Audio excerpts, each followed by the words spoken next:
Predator 400cc na fuel injected, 2-seater siya. So ito yung version na isa 2-seater lang, yung isa kasi 4-seater. So powered by pang power po siya guys. Ayan. So ang specs po niya guys, fuel injected 400cc. Ayan. So ito po yung kabuuang makina niya. Malaki po yung makina niya. So naka-propeller na po siya sa likod. May mga stabilizer na rin po siya. Yun. For off-road condition. So ayan guys, ito yung engine niya. Water cooled na po siya.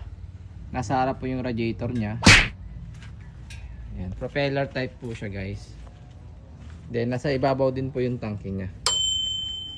Ayan. So ito yung maganda sa kanya guys. Meron siyang tail door. Ayan. So very easy lang siya use. Yun.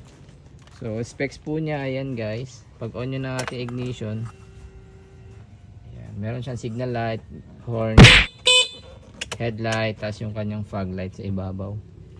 Then automatic transmission lang po siya guys.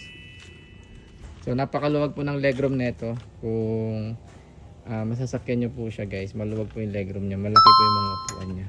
Same as 400cc po siya na 4-seater. Then naka size 12 mags na rin po siya. Ayan. So may stabilizer din po siya dito sa harap. Ayan guys. So for off-road condition, para hindi sumagad po yung mga shock nyo dun sa ibabaw ng kaha.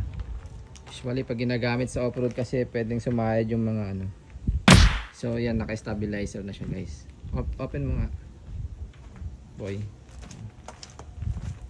So ayan guys, i-sound check natin siya. Puka. May brake yun eh.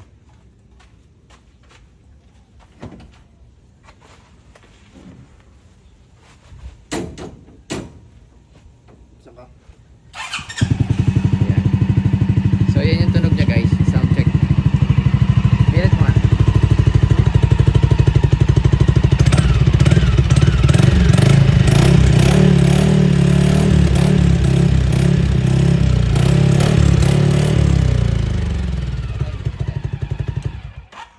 So ayan guys, kahit 400cc siya, hindi siya ganun kalakas na tunog kasi naka-catalytic po siya guys. Ayan. So may gas chamber pa siya doon, napakalaki.